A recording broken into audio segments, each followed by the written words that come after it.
et bienvenue dans cette nouvelle vidéo. Aujourd'hui, deuxième cours de romantisme et nous allons parler de la musique de la fin du XVIIIe siècle, c'est-à-dire de la fin de l'époque classique. Alors déjà, parlons un peu de l'époque classique. L'époque classique est la période musicale la plus courte de l'histoire de la musique. Elle n'a duré que 50 ans. Elle commence théoriquement par la mort de Jean-Sébastien Bach en 1750 jusqu'à 1800.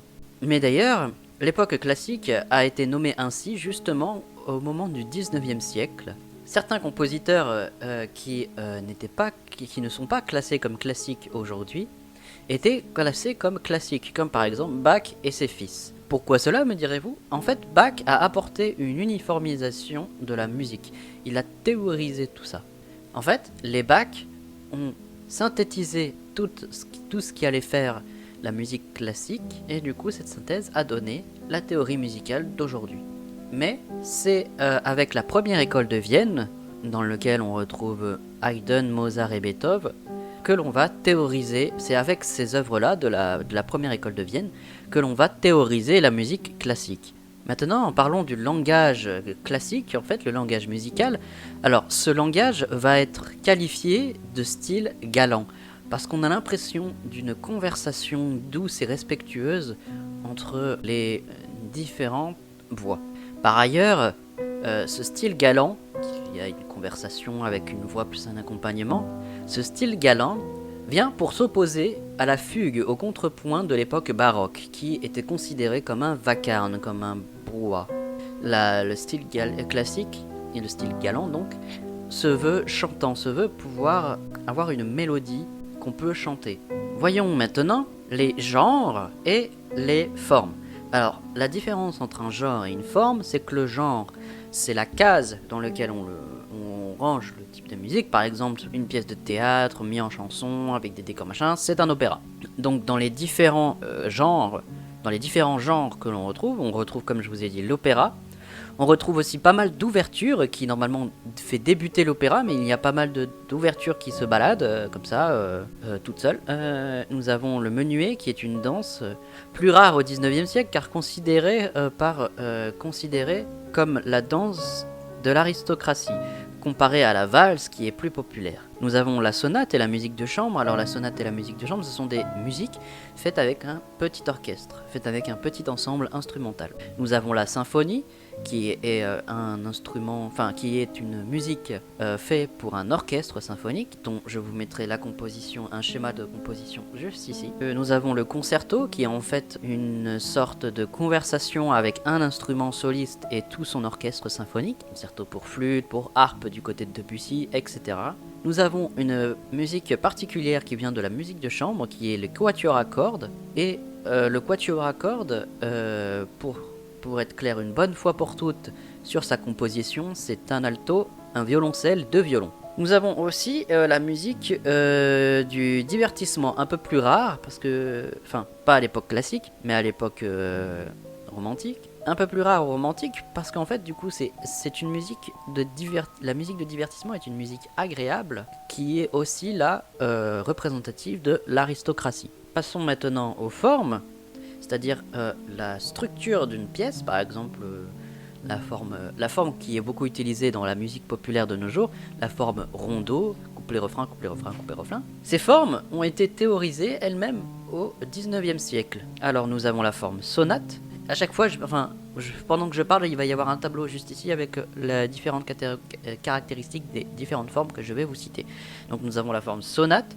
Nous avons la forme thème et variation, nous avons la forme menuet et celle que je vous ai expliquée en début, nous avons la forme rondo. Bien, nous allons parler maintenant de Beethoven qui a été un compositeur assez charnière, du pré-romantisme au romantisme justement. Alors c'est un compositeur qu'on qualifie de hors norme, il est né en 1770, je vous mets les dates juste ici. Il est né en 1770 et est mort en 1827. Il est né d'une famille musicien qui au service du prince électeur. Il a été beaucoup influencé par le Sturmundrang et alors ma prononciation est pas terrible mais je vous le note que ce soit Sturmundrang ou l'autre. Aufklärung, donc des œuvres littéraires notamment de Goethe et de Schiller. Dans sa carrière, il a croisé Mozart, mais Mozart ne l'a pas apprécié, il l'a recalé à l'école de Vienne au début. Ensuite, il va à l'université où il se qualifie de, là encore, excusez mon accent, de Tonditscher poète, c'est-à-dire en français poète du son.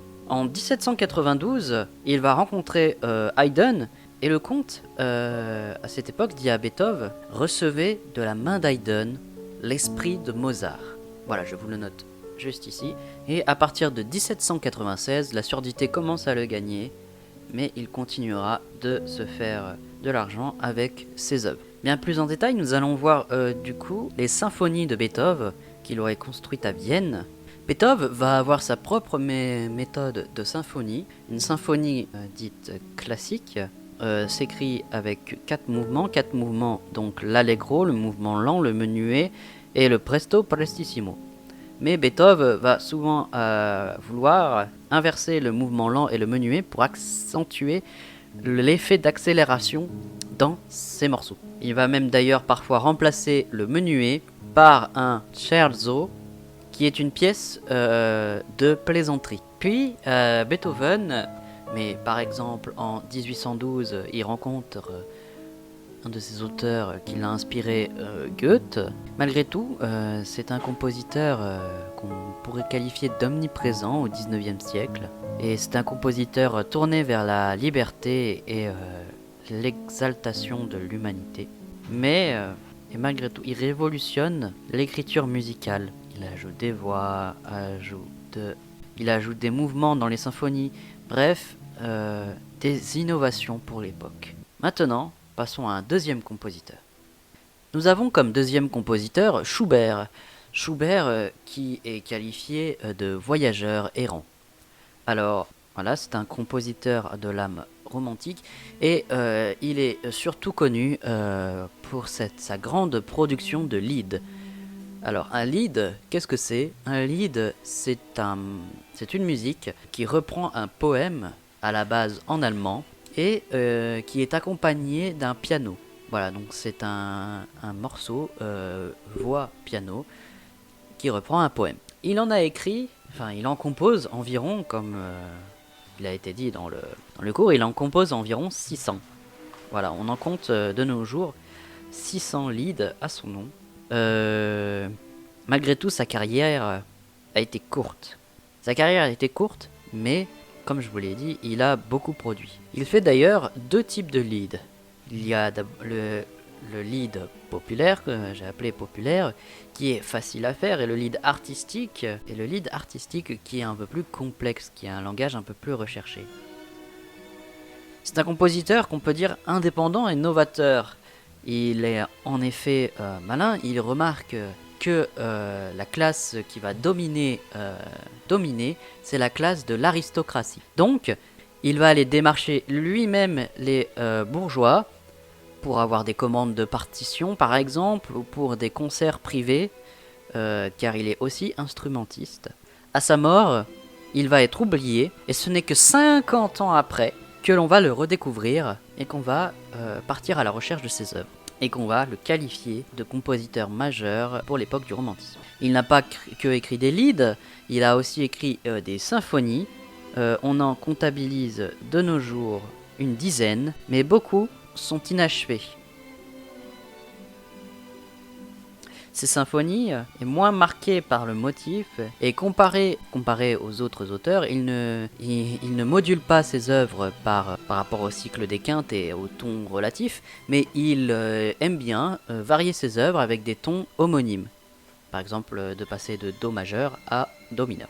Pour conclure, Schubert comme Beethoven sont des grandes figures du romantisme. Ils ont été en souffrance dans l'intégration de leur monde, car oui, malgré que Schubert a remarqué que les bourgeois étaient en flèche, il s'y est pris un peu trop tôt, car il n'y avait pas beaucoup d'argent à se faire à cette époque sur les bourgeois. On peut remarquer donc que le romantisme est en fait pas mal une continuité au niveau des genres classiques. Bien, j'espère que cette vidéo vous aura plu. Si c'est le cas, n'hésitez pas à me le faire savoir en commentaire ou avec tout simplement un pouce en l'air. En parlant des commentaires, n'hésitez pas à me poser toutes les questions que vous aurez besoin. J'y répondrai avec plaisir. Voilà, partagez cette vidéo à tous ceux qui auraient besoin d'aide pour les révisions. Et sur ce, je vous laisse, musicalement vôtre.